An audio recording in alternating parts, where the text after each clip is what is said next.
बिस्मिल्लाहिर्रहमानिर्रहीम। अस्सलाम वालेकुम नाज़रीन, अमीरी सिरिया programme voice it with KTN news आऊं हैं लैला निसार। नाज़रीन, नओं साल नयूं उम्मीदूं या नओं साल नया बहरान, इहो ई असीं पंहिंजे प्रोग्राम में डिस्कस कंदासीं त हिन वक़्तु टॉक ऑफ द टाउन बणण लाइ मौशी बहरान तमामु घणो संगीन थींदो पियो वञे, पर गॾोगॾु नाणे वारो वज़ीर इसहाक़ डार असांखे इहा बि यकीन दहानी कराईंदो पियो हले त मुल्क डिफॉल्ट न थी रहियो आहे। असीं जॾहिं खां ही नओं साल आयो आहे या 2022 जी आख़िर ताईं जी असीं ॻाल्हि कयूं त आख़िर ताईं असांजा फॉरेन एक्सचेंज रिज़र्व्स हुजनि या कर्ज़नि जी अदायगी जा अंबार असीं ॾिसूं त उन नतीजे में असीं कुझु अहिड़ियूं ख़बरूं बि ॾिठियूंसीं जेके तमामु घणियूं गर्दिश कनि पियूं त पाकिस्तान डिफॉल्ट थियणु वञे पियो।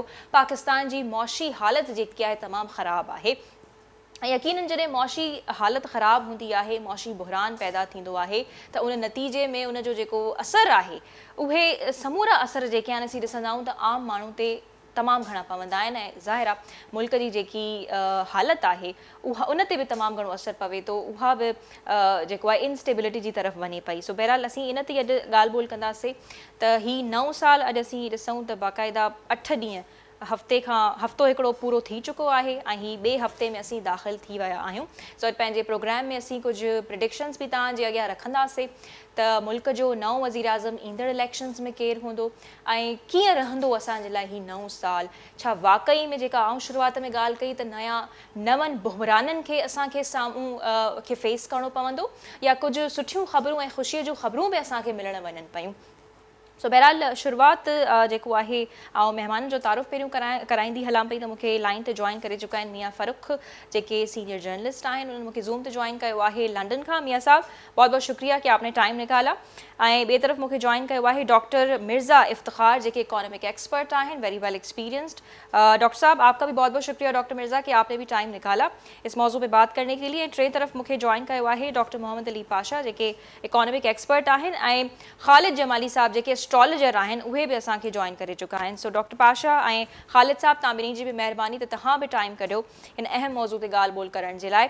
सो शुरुआत जो है तमाम मेहमानों की इजाज़त से, सभी मेहमानों की इजाज़त खां शुरुआत करना चाहींदसि डॉक्टर मिर्ज़ा इफ्तिख़ार खां। डॉक्टर मिर्ज़ा, आपकी तरफ मैं आना चाहूँगी कि अभी जैसे मैंने अपने इंट्रो में भी कहा कि इस वक्त जो टॉक ऑफ द टाउन है, सबसे ज़्यादा जिस पे बात हो रही है दैट इज़ इकॉनमी। और इस तरह से जो उसके फिगर्स आ रहे हैं, जो उसके स्टैट्स आ रहे हैं, वो बड़े परेशान कुन हैं। डॉलर को देख लें हम लोग, फॉरेन एक्सचेंज रिजर्व्स की बात कर लें, कर्ज़ों की अदायगी की बात करें, या फॉरेन जो है ये हमारा IMF का बेल आउट प्रोग्राम है उसकी बात कर लें, तो बड़ी परेशान कुन सूरत हाल है। तो ये क्या वाकई में जो नया साल है नए बहरान लेकर आ रहा है हमारे लिए? देखिए, इसको आप इस तरह से नहीं कह सकती कि ये नए साल से ये बहरान कब आया है। ये अकुमुलेटेड जो है प्रॉब्लम्स एंड चैलेंजेस थे over the last few years जो जमा होते जा रहे थे, जिसमें गलत पॉलिसियों का बनाना, फिर सही वक्त सही फैसले ना करना, फिर IMF प्रोग्राम में रहते हुए IMF की शराइत के खिलाफ जाना, जिसपे IMF ने प्रोग्राम को सस्पेंड किया है। फिर आपने फ्री इंपोर्ट अलाउ कर दी, जैसे आपके पास $100 बिलियन की रिजर्व्स हैं और वहां से इंपोर्ट बिल दे देंगे। और एक वक्त वो था पिछले 2-3 सालों में जब 80 बिलियन की आपकी इंपोर्ट हो गई और उसके मुकाबले में एक्सपोर्ट 30 बिलियन की थी, तो आपका तिजारती खसारा $50 बिलियन हुआ। यानी $50 बिलियन ज्यादा डॉलर मुल्क से बाहर चले इसके मुकाबले में कि एक्सपोर्ट के मद में मुल्क में आती। तो ये तिजारती खसारा कराते थे। लिहाजा इन चीजों का कंबाइंड इफेक्ट ये हुआ कि आपके रिजर्व जो हैं वो डिप्लीट होने शुरू हो गए, वो कम होने शुरू हो गए। अच्छा, फिर रिजर्व बढ़ाने की 2-3 चीजें होती हैं और उस रिजर्व बढ़ते हैं। पहला आपका होता है एक्सपोर्ट, वो मैंने आपको बता दिया, एक्सपोर्ट इंपोर्ट के मुकाबले में बढ़ी नहीं बल्कि कम हुई, तो तिजारती खसारा इतना बड़ा हो गया। दूसरी चीज होती है FDI, फॉरेन डायरेक्ट इन्वेस्टमेंट। वो डॉलर लाता है, मुल्क में हालात ऐसे नहीं है, सियासी बेयकीनी है, पॉलिटिकल इंस्टेबिलिटी है। आज जलाओ, आप कहते हैं लॉन्ग मार्च, आप कहते हैं धरना, ये बात में दरअसल कान पकड़ के भाग जाता है और वो वेट एंड सी सिचुएशन में चले जाता है। वेट एंड सी सिचुएशन 6 महीने की भी हो सकती है, 3 साल की भी हो सकती है। तो तीसरा जरिया डॉलर के आने का था रेमिटेंसेस। रेमिटेंस माशाल्लाह हमारी बढ़ी है और $32 बिलियन तक हो गई थी।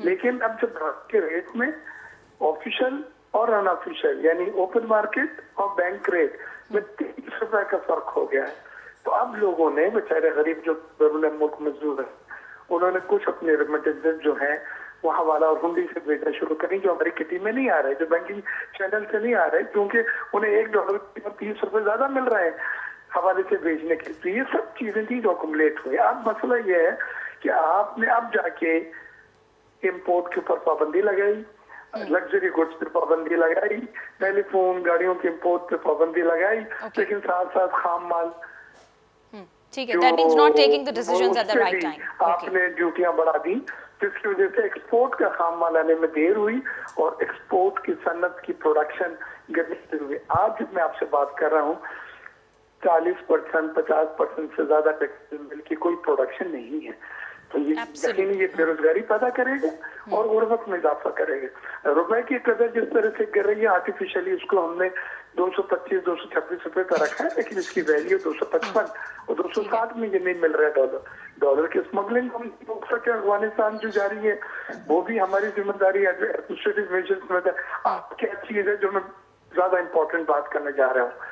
IMF के साथ हमने एग्रीमेंट करना है और करना है करना है, हर शर्त पे करना है, क्योंकि वो छतरी अगर नहीं मिलेगी तो एक हफ्ते में डिफॉल्ट हो जाएंगे, एक हफ्ते में वो छतरी। लेकिन क्या IMF भी रेडी है? जब मिलेगी IMF की तो हमें डोनर्स एजेंसीज भी 5-6 बिलियन उन्होंने वादा करा हुआ दे देंगी।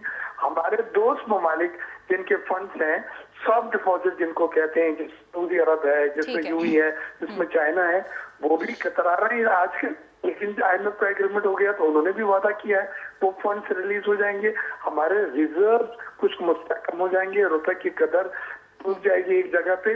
अगर आपने ये सब चीजें नहीं की, आज आपके पास $4.6 बिलियन के सिर्फ रिजर्व रह गए, जो 1 महीने की इम्पोर्ट से भी कम है।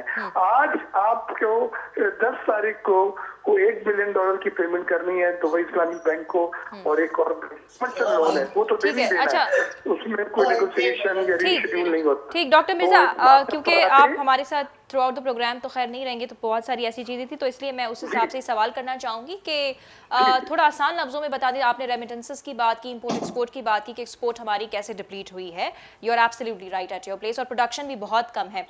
एक आखिरी सवाल बड़ा आसान है कि मतलब ख़राब हुई है ना हमारी मईशत, और ये जो इशारा है वो बहरान की तरफ ही जा रहा है। अगर आसान लफ्ज़ों में आप बता दें ताकि हमारे देखने वालों को भी समझ में आ जाए कि यानी मईशत जो है वो बेहतरी की तरफ नहीं जा रही है, इसका कंसाइजली जवाब दे दें आप।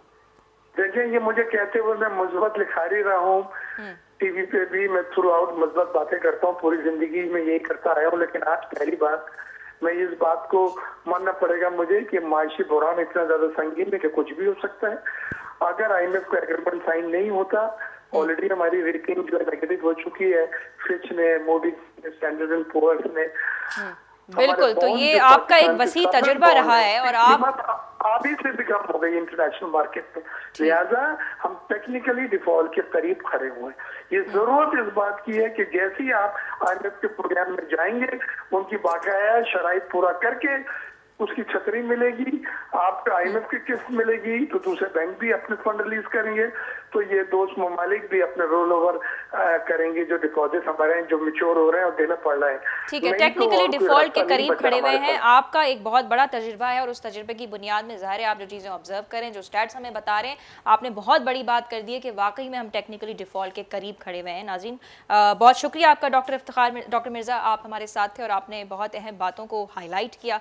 ऐं छोटा सा खे ॿियनि महिमाननि जी तरफ़ बि वञिणो आहे। डॉक्टर इफ्तिखार सां ख़ैर थ्रू आउट द प्रोग्राम न रहिया, अॻिते वधूं था ॿियनि पैनलिस्ट जी तरफ़, ऐं इहो ई असां उन्हनि सां डिस्कस कंदासीं। छो त नाज़रीन, जेकॾहिं मईशत, अच्छा हिते इंट्रस्टिंगली जेकॾहिं मईशत ख़राब थिए थी त उन जो सबबु जीअं डॉक्टर मिर्ज़ा बि मैंशन कयो त वॾो हथु जेको आहे उहो पॉलिटिकल क्राइसिस जो आहे, ऐं ॿियो जीअं डॉक्टर मिर्ज़ा इहो बि चयो त वक़्ताइता फ़ैसिला न वरिता विया, डिसीजन मेकिंग न थी। ऐं डॉक्टर पाशा बि असांखे पहिरनि प्रोग्राम्स में इन मौज़ू ते जॉइन कंदा रहिया आहिनि। हुननि बि हमेशह हिकु ॻाल्हि कई आहे त असांखे पंहिंजी ऑफिशियल बॉडीज़ में, पंहिंजी स्टेट में जेको आहे टेक्नोक्रेट्स खे शामिल करणो पवंदो, डिसीजन मेकिंग खे स्ट्रॉन्ग करणो पवंदो, तॾहिं ई कुझु शयूं शायदि बहितर थी सघंदियूं। ऐं हिन वक़्तु जीअं डॉक्टर मिर्ज़ा बि चई विया त असांजो मुल्क जेको आहे मईशत जी जेकॾहिं ॻाल्हि कयूं त उहो टेक्निकल डिफॉल्ट जे वेझो आहे। सो अॻिते वधूं था ॿियनि महिमाननि जी तरफ़। असां सां गॾु मौजूदु आहिनि मियां फ़ारूक साहब, सीनियर जर्नलिस्ट आहिनि। उन्हनि जी तरफ़ असीं वधूं था, छो त नओं साल आयो आहे। असांखे ज़ाहिरा ख़ालिद साहब सां बि ॻाल्हियूं करणियूं आहिनि ऐं बाक़ाइदा डॉक्टर पाशा सां भी जेको आहे मईशत जे हवाले सां। सो मियाँ साहब, मियाँ फ़ारूक, आपकी तरफ मैं आना चाहूँगी। नया साल आ गया है और जैसे कि मैंने शुरू में कहा, हमने लास्ट वीक शो किया था तो नया साल और नई उम्मीदों की बात कर रहे थे, लेकिन इस हफ्ते में ही कुछ ऐसी सूरत हाल हो गई है। हफ्ते में क्या, ये तो चीज़ बड़ी आहिस्ता आहिस्ता होती हुई आ रही थी, लेकिन हफ्ते में अगर हम कहें तो इकॉनमी का जो बहरान है, जो क्राइसिस है, इकोनॉमिकल क्राइसिस, वो बड़ा बढ़ता हुआ नज़र आ रहा है। अब जैसे न्यू ईयर सेलिब्रेशन वहाँ पे हुई, उसके अलावा हमने ये देखा कि यूके जैसे डेवलप्ड मालिक में भी कुछ इस तरह के बहरान, सियासी बहरान भी हमें नज़र आ रहे होते हैं। तो वहाँ मैं चाहूँगी कि आप अगर कंपेयर करना चाहें तो कर सकते हैं कि किस तरह से वहाँ पे टैकल किया जाता है। क्या वहाँ की डिसीजन मेकिंग बॉडी जो हैं वो बहुत ज़्यादा स्ट्रॉन्ग होती हैं, तभी वहाँ पे इतने मसले मसाइल नहीं होते, या मसले मसाइल वहाँ पे भी हैं और पाकिस्तान में बड़ी हाइप क्रिएट की जाती है पॉलिटिकल इंस्टेबिलिटी और इकोनॉमिक इंस्टेबिलिटी की, या वाकई में ये रियल इशूज़ हैं जिन पर बात करना इज़ वेरी वेरी इंपॉर्टेंट? सबसे पहले अस्सलाम वालेकुम एंड बहुत शुक्रिया, आपने प्रोग्राम में मुझे शामिल किया। आपने 2-3 सवाल किए हैं मुझसे, तो मेरा ख्याल है उसको बारी बारी हर सवाल को हम जवाब देते हैं। पहला सवाल तो ये है कि नए साल की जो सेलिब्रेशन है, यहाँ कोविड के बाद ये पहली दफा इतने बड़े पैमाने पर हुआ, जिसमें तकरीबन 1.5 मिलियन पाउंड का बजट था इनका। और कहा जाता है कि 1 लाख के करीब लोग जो थे उन्होंने लंदन आई पे जो फायर वर्क्स होता उसको देखा। यहाँ का जो न्यू ईयर सेलिब्रेशन है वो इनकी सकाफत और कानून के मुताबिक होता है। पाकिस्तान में जब हम रहते हैं तो वहाँ जो न्यू ईयर सेलिब्रेशन होती है वो हमारे कवानीन की खिलाफ वर्जी होती है और बात का सकाफत के खिलाफ भी होता है। वन व्हीलिंग की जाती है, फायरिंग की जाती है, जिससे अभी पिछले दिनों देखा था क्लिफ्टन में मेरा गुलशन कहीं कराची का वाकया था, वो हाथों बेचारी बालकनी में खड़ी थी तो फायर लगने से फौत हो गई और 22 बंदे मेरा टोटली हमारे पूरे पाकिस्तान में हवाई फायरिंग से हलाक हुए हैं ये न्यू ईयर सेलिब्रेशन में। यहाँ कोई ऐसा मसला नहीं होता, यहाँ हर चीज़ अब इनके सकाफत से आप इख्तलाफ तो कर सकते हैं कि बीइंग पाकिस्तानी या हम अपने जो कल्चर है हमारा सिंधी पंजाबी जो भी है इस्लामिक कल्चर है उसके हवाले से कई कल्चर में ये चीज़ है वो चीज़ है, अच्छी है या बुरी है, लेकिन इनके कवानीन इनके कल्चर को सपोर्ट करते हैं और जो कवानीन है वो कल्चर के मुताबिक है। हमारा ये है कि वहाँ सेलिब्रेशन थोड़ी वो कानून कवानीन को तोड़ा भी जाता है, सकाफत को से दूर जाया जाता है, लेकिन यहाँ हर चीज़ एक रूल के मुताबिक होती है, कोई हंगामा राय नहीं होती, सेलिब्रेशन एक सिस्टम में होती है और पूरे जो जितने भी यहाँ लोग हैं यूके में वो उसमें एंजॉय करते हैं, उसमें कोई अफरा तफरी नहीं होती। ट्रेनें ले लें तो रात को लेट देर तक चलती रहती हैं लंदन के अंदर ताकि लोग जो है वहाँ लंदन आए से वापस आ सके, जो भी देखना चाहते हैं उसको लाइव सेलिब्रेशन टीवी पे BBC वगैरह पे सब पे लाइव दिखाया जा रहा होता है। 15-20 मिनट का जो फंक्शन होता है उसको पूरी कौम इकट्ठे देखती है, इकट्ठे एंजॉय करती है और कानून के दायरे के अंदर एक्ट करती है। तो ये यहाँ की अच्छी चीज़ है। दूसरा सवाल जो आपने यहाँ किया कि इकोनॉमी के हवाले से, देखिए जनरली देखा जाए तो हम यहाँ जो बैठे हुए हैं हमारी भी लिविंग कॉस्ट जो बहुत बढ़ चुकी है और यहाँ अभी ट्रेन वालों की स्ट्राइक चल रही है, जो अंडरग्राउंड है उनकी स्ट्राइक चल रही है, वहाँ पर भी चल रही है, बंद होते, ठीक है, बिल्कुल हो रही है, क्योंकि ये हमारे साथ ये है ना इंग्लिस्तान के अंदर जो आम आदमी समझता है वो 3-4 चीजें ऐसी हुई है जिन्होंने हमें बहुत ज्यादा नुकसान दिया। नंबर 1 हम ब्रेक्सिट आ गया, ब्रेक्सिट के बाद कोविड आ गया, कोविड के बाद इनकी गवर्नमेंट और फिर यूक्रेन और रशिया का मसला आ गया, तो उसके बाद यहाँ भी देखा जाए तो सियासी इस्तेहकाम उतना नहीं है जितना होता था, लेकिन क्योंकि ये इनका माशरा जो है वो डेवलप हो चुका है, इनकी जो जमहूरियत है वो डेवलप हो चुकी है। यहाँ अगर वज़ीर आज़म को उसकी पार्टी कहते हैं कि आप छोड़े तो पार्टी वो वज़ारत उज़्मा छोड़ देता, वो इल्ज़ाम नहीं लगाता, वो कहता ठीक है अपनी पार्टी मेरे साथ नहीं, मैं वज़ारत उज़्मा छोड़ देता हूँ और उसी पार्टी का कोई और आदमी आके सरबराह बन जाता है। जबकि पाकिस्तान में आपको मालूम है कि वहाँ तो एक मरूसी सिलसिला चलता है, आज अगर आप पार्टी सरबराह मियाँ साहब से हटा दे तो मुस्लिम लीग खत्म हो जाएगी, भुट्टो हटा दे तो फिर पार्टी खत्म हो जाएगी और खान साहब हटेंगे तो पीछे ही खत्म। तो वहाँ तो पार्टियां तो नहीं है, वहाँ तो अफराद की हुकूमत होती है जो मुझे लगता है। अच्छा। तो यहाँ इस तरह का नहीं है, यहाँ अभी कंजर्वेटिव पार्टी है। अब देखिए कि कितने वज़ीर आज़म चेंज हुए, जो इलेक्शन जितवा के आया वो चला गया, फिर लिज आई वो चलेगी, और अभी जो मौजूदा है ये अपना ऋषि सुनक है ये बैठे हुए, लेकिन पार्टी के अंदर वो पार्टी चली जा रही है, उसका वज़ीर आज़म तीसरा आ गया। ठीक है, तो वहाँ पे यानी इतनी ज्यादा जैसे हम लोग कहते हैं कि टांग खिंचाई नहीं होती, यहाँ पे तो बहुत ज़्यादा हो जाती है और ब्लेम गेम तो इतना है कि हद से ज़्यादा आप सब ये खुद भी ऑब्जर्व कर रहे होंगे। डॉक्टर पाशा तमाम ही सब गालियों बुधियूं त आऊं रिक्वायरमेंट फर्क साहब की अच्छा पूरा करण चाहे जी आप पूरा करें। जी एक बात ये कहना चाहूँगा, देखिए ये हमारा ना अमूमी मिजाज है, मैं पाकिस्तानी हूँ और पाकिस्तान में मैंने ज़िंदगी के बेहतरीन साल गुजारे हैं। हमारा ये अमूमी मिजाज ये है कि हम अपनी गलतियों को एडमिट नहीं करते, हम अपनी गलतियाँ औरों पे डालते हैं। आप देखिए बचपन से हमारा ये मिजाज होता है, अगर कोई मैट्रिक में फेल हो जाता है वो क्या कहता है जी मेरा आउट ऑफ सिलेबस कोर्स आ गया, तो ये नहीं कहता कि मैंने पढ़ाई नहीं की। हमने अपनी गलती नहीं माननी, हमने हमेशा ब्लेम डालना है बाहर की ताकतों पे, बैरूनी ताकतों पे, साजिशों पे, ये हमारा मजाज है।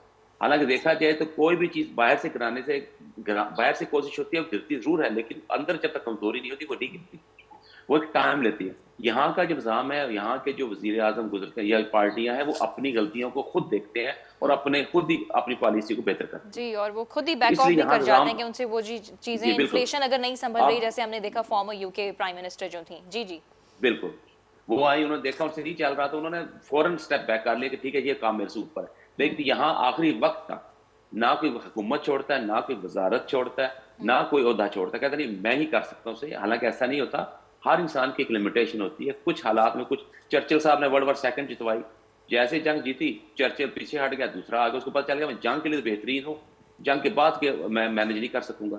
तो हर इंसान में अपनी क्वालिटीज होती है ना। तो हमारा ये होता है कि एक वक्त का हीरो है वो सारी जिंदगी हीरो बना रहता है कि मैंने ये काम अच्छा कर लिया था, अब सारे अच्छे कर लेंगे, ऐसा नहीं होता। तो यहाँ ये है कि लोग इस चीज को अंडरस्टैंड करते हैं, इसलिए यहाँ सियासी उस तरह की हंगामाराई अफरा तफरी नहीं है। और हाल महंगाई यहाँ भी बहुत ज्यादा है, लिविंग कॉस्ट बढ़ चुकी है और स्ट्राइक्स भी हो रही हैं, लेकिन यहाँ वो उस तरह की हंगामा नहीं जैसे पाकिस्तान में। स्ट्राइक्स और महंगाई पे मैं आपसे मजीद भी बात करूंगी और फिर मजीद इस पे और भी हमें आपसे सवालात करने हैं, लेकिन उससे पहले डॉक्टर पाशा की तरफ जाना चाहूंगी। डॉक्टर पाशा, तमाम इस समूरी गुफ्तगू बुधी रहा है तो छा is that really the political instability that give rise to economic crisis? छा वाकई में मुआशी बहरान जे पोयां सियासी बहरान हुजे तो सियासी बहरान ही महज़ हिकिड़ो सबब आहे जेको इकोनॉमिक क्राइसिस के तमाम घणो वर्स करे छॾे थो? ऐं तव्हां बि गुज़िरियल प्रोग्राम्स में टेक्नोक्रेट्स जी ॻाल्हि कंदा आहियो, डॉक्टर मिर्ज़ा बि ॻाल्हि कई त डिसीजन मेकिंग जी बि वरी खोट आहे, वक़्ताइता फ़ैसिला न पिया वरिता वञनि। छा चवंदा तव्हां? जी, बिस्मिल्लाह रहमान रहीम। मां ॿिनि महिमाननि जूं ॻाल्हियूं ॿुधियूं ऐं मां काफ़ी हद ताईं मुतफ़िक़ आहियां। अच्छा, हाणे ॻाल्हि इहा आहे त ॾिसो, IMF जा ॿ हिकिड़ा हूंदा आहिनि, हिकिड़ा हूंदा लॉन्ग टर्म ऐं हिकिड़ा हूंदा आहिनि शॉर्ट टर्म फंडिंग हूंदी आहे। जेकी शॉर्ट टर्म फंडिंग हूंदी आहे उनजो जेको नुक़सानु आहे उहो वधीक असां ॾिठो आहे पाकिस्तान पोयनि 3-4 डिकेड्स में।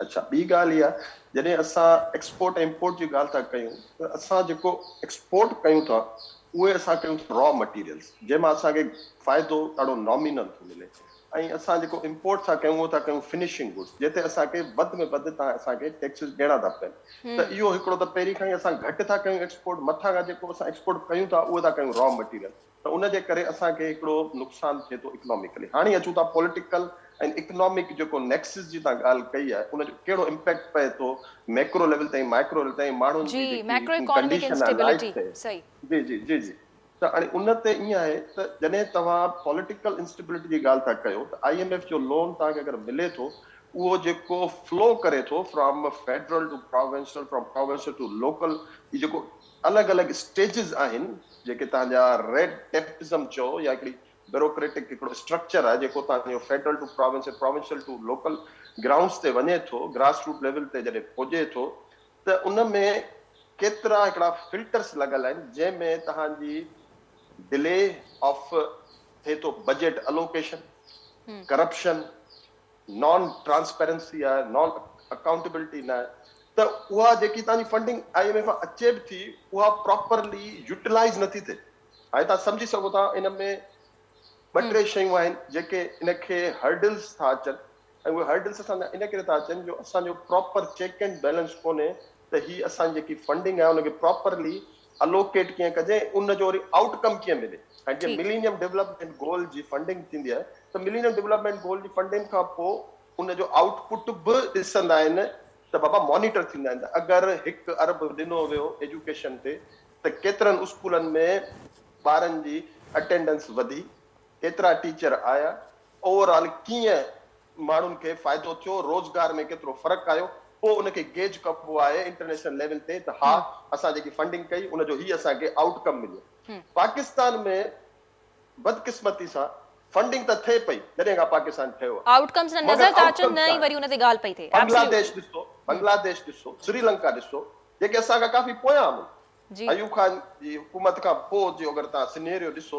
फंडिंग त काफ़ी थी आहे मगर आउटकम में त असां अञा बैकवर्ड थिया आहियूं। हींअर हिकिड़ो आम माण्हू बि मकरूज़ आहे कर्ज़ में, इन जो मतिलबु इहो आहे त जेतिरो असां वटि पैसो अचे पियो उहो हिकिड़ो ग्रुप आहे, हाणे मां उहो खुली नथो ॾेई सघां, तव्हां सम्झी सघो था, हिकिड़ो ग्रुप आहे जेको ओवरऑल उन मां फ़ाइदो वठे पियो, ऐं हिकिड़ो आम माण्हू या ग़रीब माण्हू जी जी आम माण्हू जा हाल वाकई में तमामु घणा ख़राब आहिनि, हिकु वेले जी मानी उन जे लाइ अफोर्ड करणु तमामु मुश्किल आहे। इन ख़ुशफ़हमी में आहे त चेंज अची वेंदी। बाबा चेंज जॾहिं ईंदी जॾहिं तव्हांजी लेजिस्लेटिव बॉडी में जेके आम माण्हू मिडिल जेको क्लास जो माण्हू जॾहिं वेहंदो उहो ईंदो त उन शइ खे ख़बर हूंदी त उन शइ कीअं यूटिलाइज़ कजे। हाणे पाण वेठा आहियूं जेसि ताईं फ्यूडल लॉर्ड सिस्टम या feudal mind set Pakistani IMF जा लोन थी विया या एशियन डेवलपमेंट जी बैंक थी वई या सऊदी थी वियो, चाइना जेतिरो बि लोन ॾींदो या जेतिरो पैसो ईंदो उन में जेको चेंज ईंदी उहा ओतिरी उन लेवल जी चेंज न अची सघंदी जेतिरी असां उमेद था रखूं। ठीकु आहे, बजट एलोकेशन ऐं आउटकम्स ते तव्हांजो घणो फोकस रहियो हिन गुफ़्तगू में, वधीक बि तव्हां सां असांखे डिस्कस करिणो आहे। असां सां मौजूदु आहिनि US मां अली हसन भुट्टो साहब जेके सोशल वर्कर बि आहिनि, गॾोगॾु सिंध स्किल्स डेवलपमेंट प्रोग्राम खे हेड बि कनि पिया। अली साहब अस्सलाम वालेकुम ऐं वेलकम टू द शो, वॾी महिरबानी। वालेकुम सलाम। अली हसन साहब, नओं साल अची वियो आहे, असीं प्रोग्राम में जेकी गुफ़्तगू असांजी हले पई त लास्ट वीक त असीं प्रोग्राम कयो हुयोसीं नओं साल नयूं उमेदूं, पर हिन ते असीं डिस्कस करे रहिया आहियूं त छा नओं साल ऐं नवनि बहराननि खे असीं मुंहुं ॾियणु वञूं पिया। सो तव्हां असीं ॾिठो आहे त नौजवाननि खे वॾो इनकरेज कंदा आहियो त हू अॻियां अचनि ऐं पंहिंजे लाइ ऑपॉर्चुनिटीज़ जेके आहिनि उन्हनि खे वेस्ट न कनि, मौक़ा ॻोल्हे करे अॻिते वधनि। तव्हां कीअं ॾिसो पिया US मां वेही करे पाकिस्तान जी सूरत हाल? छा तव्हांजे जो सबबु मुल्क बि छॾण जो इहो ई हुयो त तव्हां बि डिसअपॉइंट थी चुका आहियो? त हाणे बि मुख़्तलिफ़ अहिड़ियूं रिपोर्ट्स अचनि थियूं जंहिंमें नौजवान तमामु घणो मायूस थियनि पिया, ऐं हिन वक़्तु त इकोनॉमिकल क्राइसिस बि एतिरो वधी चुको आहे जंहिंजा असर आम माण्हू ते, जंहिंमें ज़ाहिरा नौजवान बि शामिल आहिनि, उन्हनि ते बि वॾे पैमाने ताईं पवे पियो। सो कीअं ॾिसो था तव्हां इन समूरी सूरत हाल खे? छा वाकई में डिसअपॉइंटमेंट एतिरी लेवल ताईं वधी वई आहे? दादी बिल्कुलु, फर्स्ट ऑफ ऑल तमामु घणी महिरबानी, कुझु टाइम जो मिसअंडरस्टैंडिंग करे मुंहिंजे देरि सां प्रोग्राम में शामिल थियासीं। सो दादी असुल ॻाल्हि इहा आहे त नौजवान असां वटि जेको आहे सो मतिलबु पंहिंजो क्वांटिटी त तमामु वधीक आहे पर क्वालिटी तमामु घटि आहे। असांजो एजुकेशन सिस्टम अञा ताईं बहितरी तरफ़ कोन आणे सघिया आहियूं। असां एतिरा हज़ार अरबे रुपया ख़र्च त करे वियासीं, पर असां जेको शागिर्द जेको असांखे पैदा करणु खपे उहो पैदा कोन करे सघिया आहियूं। हाणे इकोनॉमिक कंडीशन्स तव्हां ॾिसो था त पूरी दुनिया में ख़राब आहिनि, पर पाकिस्तान में अञा वधीक ख़राब आहिनि। मुल्क डिफॉल्ट तरफ़ वञी रहियो आहे, महांगाई एतिरी वधी वई आहे त माण्हू हाणे मुल्क छॾण ते मजबूर थी वियो आहे। हाणे को न को वे आउट कढिजे।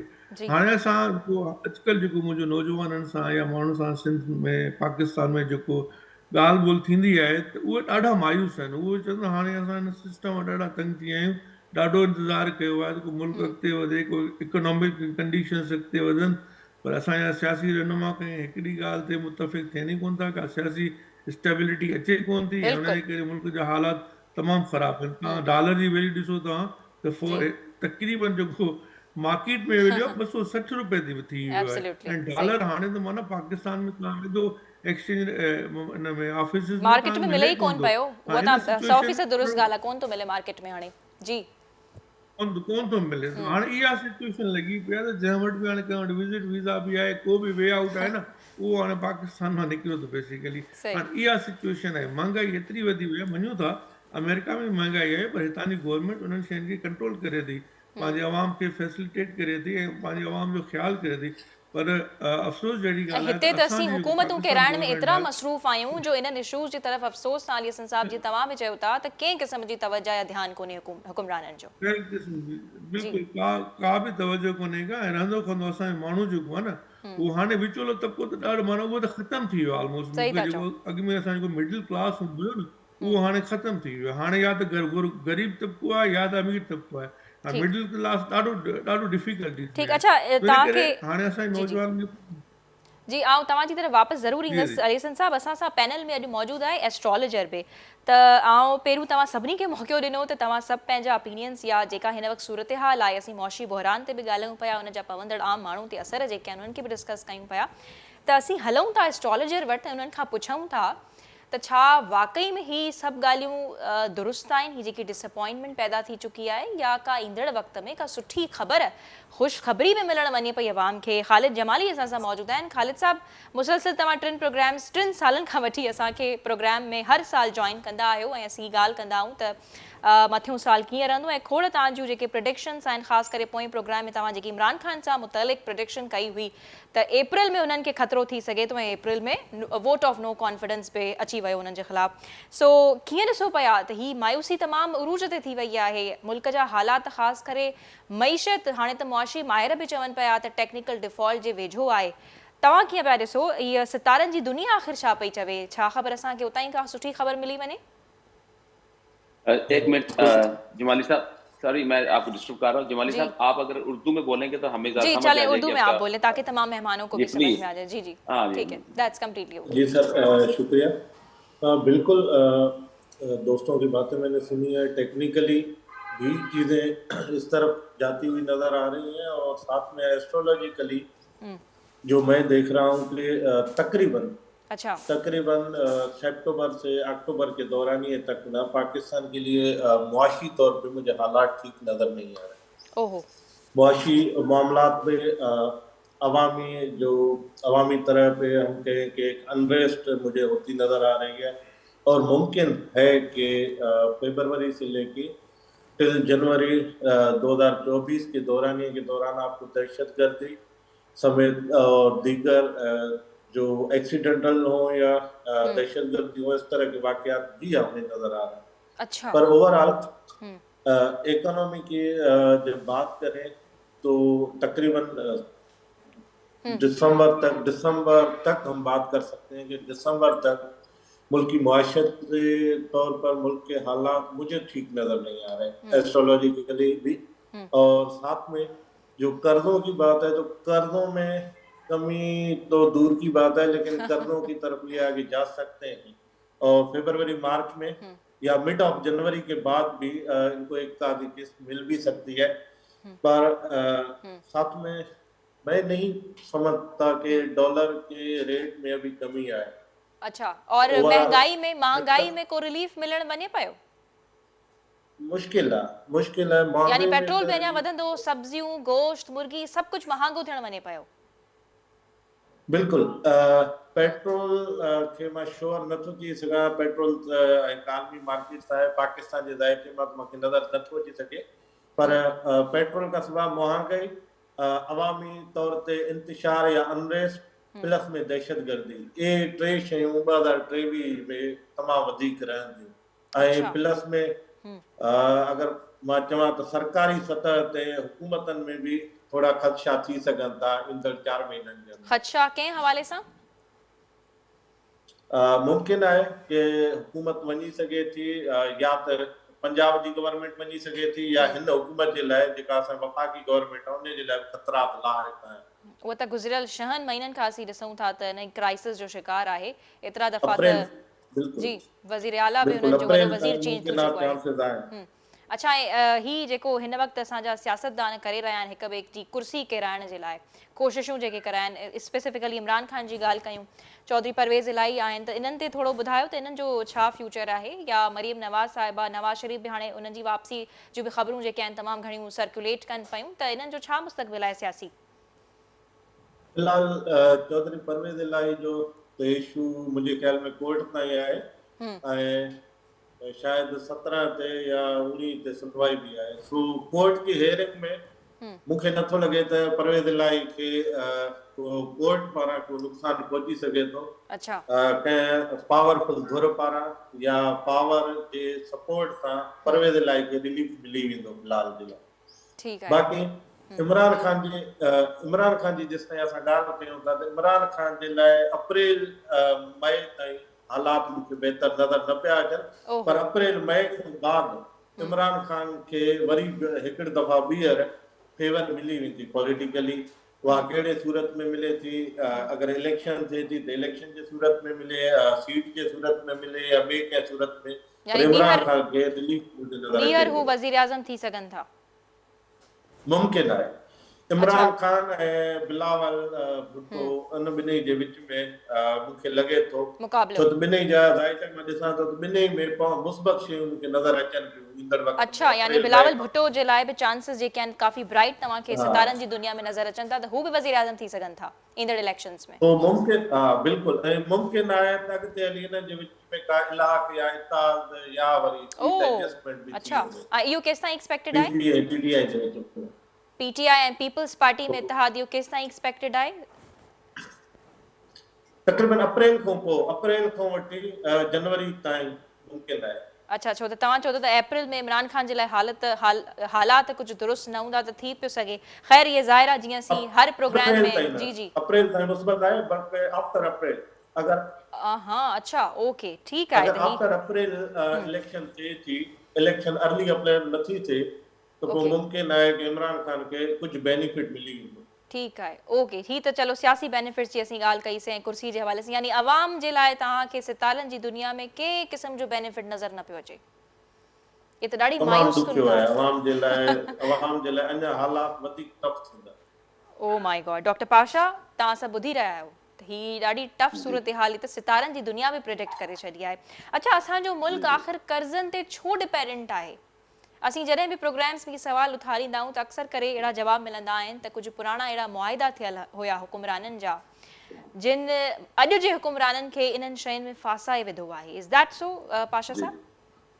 जी जी एक्चुअली इन जो जेको मेन सीड्स जेके आहिनि उहे असांखे 5-6 डिकेड्स पोयां वञणो पवंदो पोइ असांखे सम्झ में ईंदा त ओवरऑल जॾहिं 22 फैमिलीज़ ॿुधाईंदा त पाकिस्तान खे हलाइनि था ऐं overall Ayub Khan Harvard trickle down model ॾिनो जॾहिं इंडस्ट्रियलिस्ट खे हिकिड़ो ओपन हैंड ॾिनो वियो त इंडस्ट्रीज़ हणो ऐं माण्हुनि खे रोज़गार मिले ऐं इहा शइ ॾाढी बूम करे वई ऐं काफ़ी अॻियां हली वई ऐं माण्हुनि खे फ़ाइदो थियो पिए ऐं इंडस्ट्रियलिस्ट बि फ़ाइदो वरितो पिए ज़ाहिरी ॻाल्हि आहे। पर उन खां पोइ जेको नेशनलिज़म जो जेको हिकिड़ो वेव हली ऐं उन खां पोइ सभु हुननि जी जेकी प्राइवेटाइज़ जेके हुयूं इंडस्ट्रीज़ उहे नेशनलाइज़ थी वियूं त पोइ उहे सभु इंडस्ट्रीज़ जे जेके मालिकान आहे उहे छॾे विया मुल्क। इन करे उन्हनि खे नुक़सानु पिए थियो ऐं उनजो जेको डायरेक्ट इम्पैक्ट पियो नेगेटिव इम्पैक्ट उहो पियो माइक्रो लेवल ते माण्हू जेके आहिनि बेरोज़गार थिया ऐं उन खां पोइ असांजी जेकी IMF जा लोन वठण जी जेकी इहा सीरीज़ आहे उहा ख़तमु थिए न पई। पहिरीं ज़िया जे टाइम में कोल्ड वॉर जे दौरान उन खां पोइ वरी मोहतरमा जो टाइम वरी नवाज़ शरीफ़ वरी मोहतरमा इहो जेको सीरीज़ हलंदी रही ऐं वॉर ऑन टेरर खां पोइ जेको 9/11 खां पोइ इहा जेकी सीरीज़ वधंदी वई केरी लूगर बिल मिलियो ऐं ओवरऑल जेको पाकिस्तान खे हिकिड़ो ओवरऑल जकड़े छॾियो हिननि कर्ज़नि उहो अञा ताईं असां हुन मां निकिरी न पिया सघूं। हाणे उनजो पहिरियों जेको स्टेप आहे उहो इहो आहे त पहिरीं त हींअर IMF खां असां उनजे जकड़ मां निकिरी नथा सघूं उहा जीअं साईं चयो त छतरी ज़रूरी खपे पर उन खां पोइ गॾोगॾु उनजो हिकिड़ो तव्हां कमु कयो होमवर्क कयो त उन मां असांखे निकिरणो कीअं निजात कीअं वठणी आहे। जीअं भुट्टे साहब जॾहिं एटम बम थियो पिए न्यूक्लियर पावर पाकिस्तान खे मिलियो पियो त उन हिकिड़ो नारो हयो त घास खाएंगे मगर बम बनाएंगे basically it was on the protectionism policy त असांखे मुल्क जे अंदरि जेके रिसोर्सिस आहिनि उन ते डिपेंड करणो आहे ॿाहिरां शयूं कोन्हनि घुराइणियूं इन सां हिकिड़ो त पंहिंजी स्ट्रेंथ्स खे डॉक्टर पाशा छो असीं भला एतिरो हाइड करण में मसरूफ़ आहियूं एग्रीकल्चर ते ॾिसूं उन तरफ़ पे को कंहिं क़िस्म जी तवजा कोन्हे का प्रोडक्शन असांजी एतिरी वीक छो आहे भला इन हिसाब सां? उनजो मेन रीज़न आहे इंस्टीट्यूशंस जेके आहिनि असांजा वीक आहिनि। Weak institutions basically gives us weak human resource ऐं ह्यूमन रिसोर्स तॾहिं पैदा थींदो जॾहिं साईं जेको चयो त असां वटि प्राइमरी लेवल खां वठी हायर लेवल ताईं जेको एजुकेशन सिस्टम आहे असांजो ऐं पाकिस्तान में जेको सिंध जो सिस्टम आहे एजुकेशन उहो सभिनि खां वधीक जेको आहे उहो ख़राब पियो हले जंहिंजे करे असांखे घटि में घटि जेको आहे ह्यूमन रिसोर्स मिले पियो ऐं उन घटि ह्यूमन रिसोर्स या बहितर ह्यूमन रिसोर्स न हुजण जे करे माण्हू वटि स्किल कान्हे पोइ उहे छा था कनि उहे अनएम्प्लॉयमेंट ट्रैप में अची था स्किल ना इहा ई ॻाल्हि मां अली हसन साहब जी तरफ़ खणी वञणु चाहियां पई। अली हसन साहब स्किल्स न आहिनि तव्हां बि असां सां हिकु दफ़ो जॾहिं प्रोग्राम लास्ट टाइम कयो हुयो त इन ई ॻाल्हि ते फोकस कयो हुयो त जो नौजवान स्किलफुल न आहे त स्किलफुल न हुजण में उन नौजवान जी ग़लती आहे त हू पंहिंजी प्रोडक्टिविटी खे एतिरो स्टेबलाइज़ न पियो करे सघे या असांजो सिस्टम में तमामु वॾो फॉल्ट आहे। बिल्कुलु अदी इहो हिकिड़ो वॾो इशू आहे जंहिंखे मां 2006 खां वठी जेको आहे खणंदो थो थियां। सिंध स्किल्स डेवलपमेंट प्रोग्राम मुंहिंजी तंज़ीम आहे जंहिं तहत असां सिंध जे युथ ते कमु कंदा आहियूं। हाणे तव्हां ॾिसो सिंध जो नौजवान इंजीनियर थियणु चाहे थो, डॉक्टर थियणु चाहे थो, क्लर्क थियणु चाहे थो, पर स्किल्सफुल नथो थियणु चाहे। जीअं टेक्नीशियन आहे, प्लम्बर आहे, ऐं उन खां अलावा ॿिया जेके सिविल सुपरवाइज़र, इहे जेके ट्रेड्स आहिनि, इन्हनि में असांजो माण्हू तव्हांखे विरले को नज़र ईंदो। तव्हां फॉरेन कंट्रीज़ में वञो, मिडल ईस्ट वञो, तव्हांखे डॉक्टर इंजीनियर त सिंधी मिली वेंदो, पर तव्हांखे स्किल लेबर तमामु घटि मिलंदो। अच्छा, वरी अनस्किल लेबर तव्हांखे तमामु घणो मिलंदो। तव्हां जिद्दा वञो, मक्का वञो या यूएई वञो, तव्हांखे लेबर वारा माण्हू तमामु घणा मिलंदा, पर स्किल वारा माण्हू तमामु घटि मिलंदा। ॿियो जेको असां सां अलमियो थियो आहे न, असांजा टेक्निकल कॉलेजिस जेके आहिनि न, जेके स्टेप्टा जे अंदरि हलनि था, उहे डिग्रियूं त ॾियनि था, पर उहे का बि परफॉर्मेंस ॾियण लाइ तयारी कोन्हनि खे। असांजी साईं पाशा साहिबु ॾाढी ज़बरदस्त ॻाल्हि कई त असां ओनरशिप जो वॾो फुक़दान आहे। जेके बि इंस्टीट्यूशन्स आहिनि न, उहे न सरकारी पघार खे ईअं सम्झो वेठा कि हिकिड़ो वज़ीफ़ो आहे बेसिकली, ऐं का अकाउंटेबिलिटी कोन्हे को हायर फायर सिस्टम कोन्हे को। उन्हें ख़बर आहे जे पघार बंदि बि थी थिए, मीर पीर वॾेरे एमएलए वेही रहंदासीं, उहे पघार रिलीज़ थी वेंदी, ॿियो न त भला कोर्ट में उहे हलाए वेंदासीं। सिस्टम समूरो सॼो कोलैप्स लॻो पियो आहे। फंड्स बि वठूं था, यूटिलाइज़ेशन थिए कोन थी, किथे थोरा घणा यूटिलाइज़ थियनि था, उनजो प्रॉपर तरीक़े सां को आउटपुट अचे कोन थो। मूंखे ॻाल्हि सम्झ में नथी अचे त हाणे मुस्तक़बिल में कंदासीं त कंदासीं छा?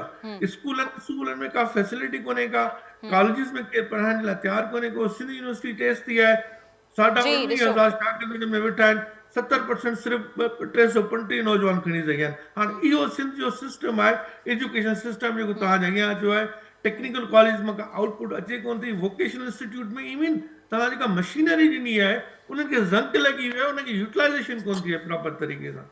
हाणे इहा जेकी सिचुएशन थींदी त असांजो नौजवान कीअं स्किलफुल थींदो? ॿियो असांजे नौजवान खे ज़हन में हिकिड़ो सरकारी नौकिरी विहारी वई आहे त भई तोखे क्लर्क थियणो आहे, तोखे मास्टर थियणो आहे, तोखे हीअ थियणो आहे। स्किलफुल तरफ़ कंहिंजी को तवजे कोन्हे का, कंहिंजी का प्रायोरिटी कोन्हे का।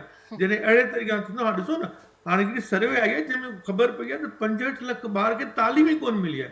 हाणे 65 लख सिंध जो ॿार जंहिंखे तालीम न मिली आहे, तव्हां छा था सम्झो उहो असांजे मुआशिरे में का बहितरी आणींदो? ज़ाहिर उहो मुआशिरे में अबतरी आणींदो न।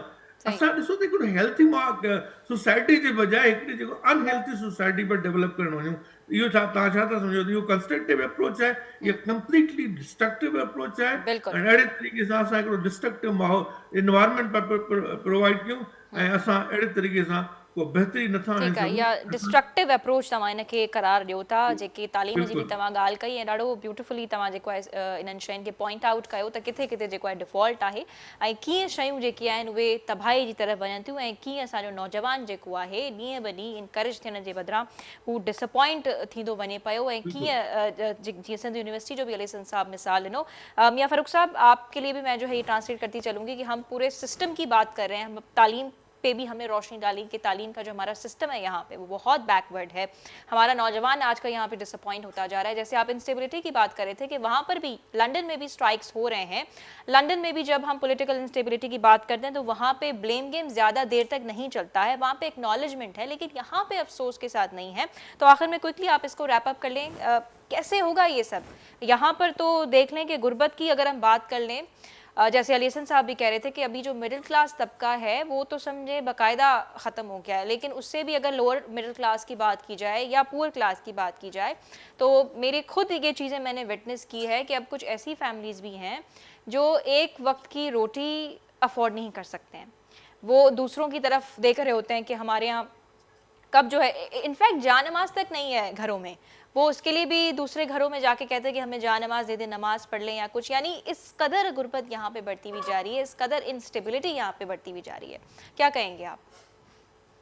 देखिए जी, पहली बात तो ये है कि थोड़ा सा टाइम मुझे चाहिए होगा। जी जी प्लीज, क्योंकि इसको हम एक दो मिनट में समाप्त नहीं कर सकते। एक तो ये कि माजी में हो चुका है उसको रिपीट करने का फायदा नहीं, वो हम सब जानते हैं, और उसके बावजूद हम मानते वो ही है जो हम मानना चाहते हैं। जो जिस पार्टी के फॉलोअर वो कहते हैं हमारी ठीक थी, दूसरी गलत थी। लेकिन बात यह है कि मजमूई तौर पे हमारा जवाल हुआ है, इज्तिमाई तौर पे हम गहरे खड्डे में गिरे हैं, हम निकले नहीं। कोई भी हुकूमत आए, अगर इस वक्त हमारी सियासी जमातें चाहती हैं कि मुल्क बाहर निकले तो ये इलेक्शन तो अपनी जगह है, लेकिन देखा जैसे पार्लियामेंट के अंदर तमाम जमातें मौजूद है। पीडीएम की सूरत में देख लें और पीटीआई की, पीटीआई वापस चली जाए पार्लियामेंट में, अगर सिंसियर लोग हैं वहां बैठकर ये आपस में तय करेंगे अगले 10 साल का या 15 साल का मंसूबा बनाए। ये 5 साल या साल की बात नहीं है, और कोई एक जमात इस खड्डे से हमें नहीं निकाल सकती। अगर वो समझे ना कि इमरान खान साहब या नवाज शरीफ साहब या भुट्टो साहब, बिलावल साहब कर सकते, नहीं हो सकता। ये तमाम जमातों को बैठना चाहिए पार्लियामेंट के अंदर, अगले 10 साल का एक रोड प्लान बनाना चाहिए कि इसके ऊपर हमने काम करना है, और कोई भी गवर्नमेंट आएगा इलेक्शन के बाद वो इससे हटेगी नहीं। आप देखिए 1991 में अंदर हिंदुस्तान की क्या हालत थी, 4 माह के रिजर्व थे। नरसिम्हा राव साहब आए, बहुत ही कमजोर हुकूमत थी, साल के अंदर 3 हुकूमतें जा चुकी थी। नरसिम्हा राव साहब आए, मनमोहन सिंह आए, उन्होंने एक फैसला कर लिया कि हमने ये करना है, अब कोई भी गवर्नमेंट आएगी हमने इससे हटना नहीं है। तो वो साल आखिरी था जब वो IMF में गए, उसके बाद वो IMF में नहीं गए। हमें भी वही वक्त है, हमें सारी जमातें अगर ये वाकई पाकिस्तान से मुखलस है, और अगर ये कहते हैं नहीं जी हमें हुकूमत दे दो हम निकाल लेंगे, तो यकीन मानिए ये पाकिस्तान से मुखलस नहीं, ये अपनी जात से मुखलस है। वरना इस पार्लियामेंट में बैठे ये सारे जमातें बैठे, सारी वहां तकरीबन एक अच्छी तादाद में है, जिसका जो राइट बनता है उसकी मेजोरिटी के वाले से वो उसको दें, वो शायद खान साहब है या मुस्लिम लीग नून है या भुट्टो साहब है, जिसमें जो क्वालिटी है वो उसको जिम्मेदारियां दे, और मिल के ये तो बड़ी नामुमकिन सी चीज है, वो तो एक दूसरे के साथ बैठने के लिए तैयार है, लेकिन हमारे एस्ट्रोलॉजर ने प्रेडिक्ट जरूर किया है। नहीं वो एस्ट्रोलॉजी को मैं नहीं चैलेंज करता, मैं वो मुझे वो बोले भी थोड़ी सुननी, नहीं वो कह रहे हैं कि PTI और पीपल्स पार्टी आगे साथ बैठ सकती है। हाँ जी, खान साहब कहीं भी बैठ सकते हैं, वो पंजाब के डाकू के साथ भी बैठ सकते हैं, उनका कोई प्रॉब्लम नहीं है। मसला भुट्टो साहब का है, वो कितना पीछे हटते हैं, जिन्होंने उसको वो सिलेक्टेड चोज कहा था। लेकिन ये सब हटना चाहिए, असूली तौर पे सबको एक स्टेप पीछे आना चाहिए, मिल के बैठना चाहिए, और जिसमें जो क्वालिटी उसकी जिम्मेदारियां देकर उससे मुल्क को निकालें। जहां तक बात आगे जाने के लिए हमें अपनी एजुकेशन सिस्टम बदलना पड़ेगा। ये जो हमारे मुल्क के अंदर है ना 4 सूबे और उसके अंदर जिले और हर जगह अपनी इनफरादी तरीका, ये नहीं, पूरे मुल्क के हर अवाम को एक जैसा हक मिलना चाहिए। वो बेशक बलूचिस्तान के पहाड़ों पर बैठा हो, या अंदरूनी सिंध में हो, या सराइकी पट्टी पे बैठा हो, या पख्तूनिस्तान में हो और पख्तूनख्वा में हो, उन सब को एक जैसी तालीम मिलनी चाहिए, सबका राइट है। उसमें अंदर आप स्किल बेस्ड एजुकेशन दीजिए, इनको स्किल बेस्ड दीजिए, एक लेवल पे एजुकेशन दीजिए, और ओपन मेरिट कर दीजिए, कोटा सिस्टम, जो काबिल है वो आगे आए, काबिल नहीं तो जो काबिलियत है उसके मुताबिक उसको काम दे दे। इस मुल्क में भी यही होता है, यहाँ भी 3 स्कूल सिस्टम है, गवर्नमेंट के स्कूल है, ग्रामर स्कूल है, प्राइवेट स्कूल है। वहां क्या जो जिस जगह का काबिल है उसको वो जगह दी जाती है, वो काबिलियत वहां पे आगे चला जाता है। देखिए मैंने पहले भी कहा था, हर इंसान हर काम नहीं कर सकता। सही बात। हमने ये जो कोटा सिस्टम, हमने जो जुबान के ऊपर नहीं, हमें सब पाकिस्तानी हैं, सब मुसलमान हैं, एक ही लेवल पे सबको सहूलतें मिलनी चाहिए। एजुकेशन स्किल बेस्ड होनी चाहिए, प्रोफेशनल एजुकेशन देनी चाहिए। उसके अलावा एक चीज मैं अक्सर सोचता हूँ कि होना चाहिए, अगर आप निज़ाम तालीम बेहतर करना चाहते हैं ना, तो लॉ बना दें कि हमारे जितने भी 17 ग्रेड से अबव लोग हैं और जो पार्लियामेंट मेंबर हैं, इनके बच्चे गवर्नमेंट स्कूल और कॉलेज में पढ़ेंगे। आप यकीन मानिए ये निज़ाम बेहतर कर देंगे। वरना इनके बच्चे ऑक्सफोर्ड में पढ़ेंगे, हार्वर्ड में पढ़ेंगे, और एक आम आदमी का बच्चा गवर्नमेंट स्कूल में पढ़ेगा, गवर्नमेंट कॉलेज पढ़ेगा, उसका कभी ये नहीं सोचेंगे। आप इनका ट्रीटमेंट भी करवाएं जी, सिविल हॉस्पिटल में होगा, अगर तुमने ये जॉब करनी है, अगर पार्लियामेंट में बैठना है, ये कोई तरीका नहीं है। इनका छोटा सा ऑपरेशन होना होता है, ये जनाब जनीवा और कहां जाते हैं। लेकिन ये भी तो तब होगा ना जब अवाम कोई मज़ाहमत करेगी। यहाँ पे आपने देखा है कि अवाम रेजिस्ट करती है, वो कंप्लेंट्स तो करती है, लेकिन उस तरह की रेजिस्टेंस आपको आते हुए नजर आई है आज तक कभी? नहीं, अवाम का तो प्रॉब्लम ही है ना, अवाम तो इस चीज से फंसी हुई है ना कि मेरा लीडर, हमें देखिए हमें चोर से गर्ज कभी भी नहीं रही, हमें होता है कि हमारा चोर होना चाहिए, हमें ये गर्ज नहीं होती। आप यकीन मानिए अगर आप किसी पार्टी के लीडर जो भी जिसको फॉलोअर किया, तुम्हारे लीडर ने गलत किया, कहा तो उसको छोड़ो, उसने तो गलत किया था। भाई पहले अपनी गलती तो मानो, चैरिटी बिगिंस फ्रॉम होम। अपनी मिस्टेक को समझो, अपने आप को करेक्ट करो। हम अपने आप को करेक्ट करने का सोचते ही नहीं है, हम तो हमेशा उंगली उठाने को पसंद करते हैं, आप गलत आप गलत। तो वो तो अवाम का मसला है, लेकिन इल्जाम इन पे लगता है। लेकिन अगर इनमें कोई कहता है जी कि मैं अवाम का मसीहा हूँ, मैं ये करना चाहता हूँ, मैं गरीबों का सहारा हूँ, तो उसके लिए मैं कह रहा हूँ कि वो बैठे पार्लियामेंट के अंदर, तो 10 साल का मनसूबा बना, ये 2-3 साल में कुछ नहीं होगा। इनमें नजूम जो भी कहे, लेकिन मेरे हिसाब से ये जो कहते हैं 6 महीने 7 महीने का काम नहीं, ये तो अगली गवर्नमेंट अगर कोई आ भी की मेजोरिटी, उसको भी 5 साल क्या सदर। आप देखिए जब मुशर्रफ साहब गए, आर्मी गवर्नमेंट के पास ये ऑप्शन होता है 10 साल हुकूमत करते हैं, कर सकते। अगर उन्होंने कुछ नहीं किया, उसके बाद जरदारी साहब आए, उन्होंने भी एक सिस्टम को चलाने की कोशिश की, फिर नवाज शरीफ साहब आए, फिर इमरान खान साहब आए, अब फिर हम वापस चले गए। अगर आप देखिए तो 90 की सूरत हाल है जिसमें हम 90 में होते थे। अगर आपको याद हो 90 में ये हालत होती थी ना, कोई गवर्नमेंट चल ही नहीं सकती थी, वो कहीं सूबे में लड़ाई है, कहीं किसी जगह लड़ाई है। तो ये बेसिकली इज्तिमाई सोच होगी लीडरों की भी और अवाम भी सोच से निकल आए कि मैं किस पार्टी का हूँ, मैं किस सूबे का हूँ, मैं किस फिरके का हूँ। वो सिर्फ पाकिस्तानी बन के सोचे और ये सोचे कि जो मुल्क के लिए सही कर रहा है वो किसी भी जमात का उसके साथ मैं खड़ा हूँ। इससे बिला तफरीक कि वो पंजाबी है, सिंधी है या कौन सा, हम सब पाकिस्तानियों के साथ एक ही हशर हो रहा है। सिर्फ मसला ये है कि हमारा शिकार करने वाले शिकारी अलग अलग है और हम ये समझ रहे हैं कि मेरा शिकारी अच्छा है, वो बुरा है। सारे ये एक ही काम कर रहे हैं। ठीक है। तो आखिर में हम सॉल्यूशंस की तरफ जा रहे हैं, जिस तरह से आपने भी कुछ सॉल्यूशंस पेश किए हैं। खैर जो पार्टीज़ पे आपने कहा कि उनको एक साथ बैठने वाली जो आपने बात की, मेरा ख्याल है वो तो नामुमकिन ही है, वो एक साथ बैठने लगे। अब ये शायद देखना पड़ेगा और हो भी सकता है, we will see in coming months. तो खैर हम सॉल्यूशंस की तरफ ही असीं नाज़रीन बने तो आखिर में प्रोग्राम जे डॉक्टर पाशा क्विकली जीअं तव्हां बि पंहिंजे हिसाब सां सॉल्यूशंस कंसाइज़ली ॿुधाए वठो, छो त टाइम असां वटि तमामु घटि बचो आहे ऐं पोइ मूंखे अली हसन साहब जी तरफ़ वञिणो आहे। जी जी जी जी साईं, ॾाढी सुठी ॻाल्हि कई। असांखे खपे नेशनल इंटीग्रेशन, असांजी ॻाल्हि कई यूनिफॉर्म पॉलिसी। जेसि ताईं असां एज़ अ नेशन कोन सोचींदासीं, ग्रो कोन करे सघंदासीं। जेसि ताईं असांजी policies from higher sphere to lower tier हिकिड़ी कान हूंदी त ओवरऑल असांजी जेकी बहितरी आहे उहा कान ईंदी। या फ्रीगिरी अचे थी इंस्टीट्यूशन्स ते, पंहिंजा इंस्टीट्यूशन स्ट्रेंथन कयो विथ यूनिफॉर्म पॉलिसी। जॾहिं इहा थी वेंदी तो ओवरऑल तव्हांजी हिकिड़े इंस्टीट्यूशन रुगो स्कूलिंग एजुकेशन सिस्टम रुगो सही थी वञे त तव्हांखे सुठा ब्यूरोक्रेट मिलंदा, सुठा टीचर मिलंदा, सुठा स्किल्ड पर्सन मिलंदा। Start from the education. This institution has the seeds, जितां तव्हां खरी सीड्स तव्हां आहिनि पोइ तव्हांखे उनजो फ्रूट मिलंदो। पर उन जे लाइ तव्हांखे अवेयरनेस खपे। जीअं साईं ॻाल्हि कई त तव्हांखे हर क्लास जे माण्हू खे पब्लिक गुड्स ते खणी अचणो पवंदो त बाबा पब्लिक जेके यूज़ थी करे, हॉस्पिटल्स ताईं सिविल यूज़ करियूं पवंदियूं, स्कूल तव्हांखे गवर्नमेंट जा यूज़ कंदा, कॉलेज थींदा। त ओवरऑल जेकी साईं ॻाल्हि कई त सिंध यूनिवर्सिटी में असांजो आउटपुट एतिरो छो न आहे, वजह रुगो यूनिवर्सिटी न आहे। ओवरऑल तव्हां स्कूलिंग सिस्टम ॾिसो, पोयां कॉपी कल्चर केतिरो आहे, ड्रॉप डाउन केतिरा आहिनि, गोस्ट टू स्कूल केतिरा आहिनि। उतां जेके ॿार ईंदा त उहो किथां कॉम्पीट कंदा ऐं तव्हां कीअं एक्सपेक्ट करे था सघो त सिंध यूनिवर्सिटी असांखे एतिरो आउटपुट ॾींदी। ज़ाहिरी ॻाल्हि आहे उतां जा ॿार जेके ईंदा उहे मेजॉरिटी जेकी आहे असांजी उहे त मिडिल ऐं लोअर मिडिल में, त उहे स्कूल मां था अचनि त आउटपुट कोन मिलंदो। ठीक है, यूनिफॉर्म पॉलिसी ऐं इंस्टीट्यूशंस जी ॻाल्हि कई ऐं तव्हां चओ था त तालीम खां शुरूआत करणु खपे, त जीअं सुठा ब्यूरोक्रेट्स ऐं जंहिं बि डोमेन में असांखे जीअं माण्हू प्रोड्यूस करणा पवनि था त असीं पोइ सुठे नमूने सां करे सघूं। अली हसन साहब, आख़िर में तव्हां सॉल्यूशंस छा ॾियणु चाहींदव as your heading a programme? जी हिकिड़े पार्टिसिपेंट ॾाढी सुठी ॻाल्हि कई त भले हुकूमरान असां हाणे चोर जी डेफिनेशन ई ख़तमु थी आहे, डाकू जी डेफिनेशन ई ख़तमु थी वई आहे। हाणे असां हुनखे ए बि नथा सम्झूं। को दौर हूंदो जॾहिं असां हुनखे ए बि सम्झंदा हुआसीं।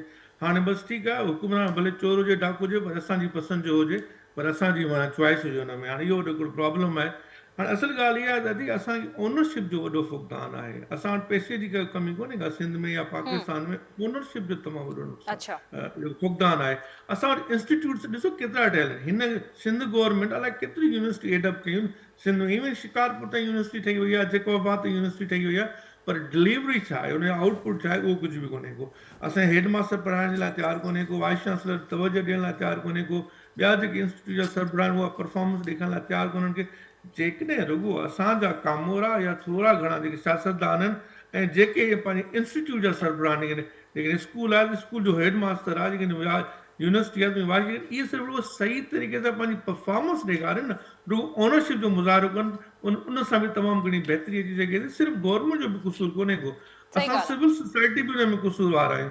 असां सभिनी खे गॾिजी मिली करे हिकिड़ो परफॉर्म करिणो हूंदो, तॾहिं मुआशिरे में असां बहितरी आणे सघूं था, को तरक़ी जेका आस लॻाए सघूं था। अदरवाइज़ मूंखे ॿियो को रस्तो नज़र नथो अचे कि गॾियल तौर ते एफर्ट करणी पवंदी तव्हांखे, गॾियल तौर ते एफर्ट करणी पवंदी। वॾी महिरबानी अली हसन साहब, तव्हांजे वक्त जी भी। डॉक्टर पाशा, तव्हांजे वक्त जी भी वॾी महिरबानी। मियां फारूक साहब, आपके टाइम का भी बहुत बहुत शुक्रिया। ख़ालिद जमाली साहब, तव्हांजी भी वॾी महिरबानी त तव्हां इंटरेस्टिंग प्रेडिक्शंस असांखे ॿुधायूं। सो पैनलिस्ट जे वेझो जेकर असीं ॻाल्हि कयूं उन्हनि जे मुताबिक़ जेके सॉल्यूशंस उन्हनि आख़िर में रखिया या सॼी गुफ़्तगू जो जेको निचोड़ उन्हनि रखियो आहे त यूनिफॉर्म पॉलिसी ऐं पॉलिटिकल स्टेबिलिटी आणण जे लाइ तमामु सियासतदाननि खे हिक पेज ते विहणो पवंदो, जेका शायदि ई मुमकिन थिए, पर ख़ैर वेही बि सघनि था। जीअं कुझु प्रोडिक्शंस भी तव्हांजे साम्हूं असीं प्रोग्राम में रखियूंसीं। यूनिफॉर्म पॉलिसी जी असांजे पैनलिस्ट ॻाल्हि कई ऐं समूरनि जेको आहे माण्हुनि खे या जेके असांजा स्टेक होल्डर्स हुजनि था या हुकुमरान हुजनि था, उन्हनि खे पब्लिक गुड्स जी तरफ़ आणणो पवंदो, यानी डिस्क्रिमिनेशन खे ख़तमु करण जी असांजे पैनलिस्ट ॻाल्हि कई आहे। ओनरशिप जी ॻाल्हि कई ऐं आउटपुट खे बहितर करण जी ॻाल्हि कई आहे। गॾोगॾु इदारनि खे बि मज़बूत थियण जी ॻाल्हि कई आहे ऐं तालीम ते बि असांजे पैनलिस्ट ॻाल्हायो त उनखे त सख़्त खां सख़्त ज़रूरत आहे बहितर करण जी, ऐं उन सां गॾोगॾु स्किल्स खे बि नाहे विसारणो। सो बहरहाल असीं कोशिशि कईसीं त हिन साल में जेके शयूं जेके जिन बहराननि खे असीं मुंहुं ॾियणु वञूं पिया त उन मां कीअं निकिरी सघूं था। मईशत हिकु टॉक ऑफ द टाउन लॻो पियो आहे। हर असीं ॾिसूं त नेशनल लेवल ते सभ खां वधीक हिन वक़्तु ॻाल्हि जेका डिस्कस थिए पई त पाकिस्तान मुआशी बहरान मां आख़िर कीअं निकिरे। सो बहरहाल असीं दुआ कयूं था त पाकिस्तान मुआशी बहरान मां जल्द खां जल्द निकिरे। असांजे सिस्टम में टेक्नोक्रेट्स शामिल थियनि, डिसीजन मेकिंग बॉडीज़ जेके आहिनि उहे स्ट्रॉन्ग थियनि ऐं वक़्ताई था फ़ैसिला वठनि त जीअं असीं बहितरी जी तरफ़ वञूं। सो इजाज़त ॾींदा, मुलाक़ात थींदी ईंदड़ हफ़्ते। पंहिंजो फीडबैक ॾियणु विसारींदा। अल्लाह हाफ़िज़।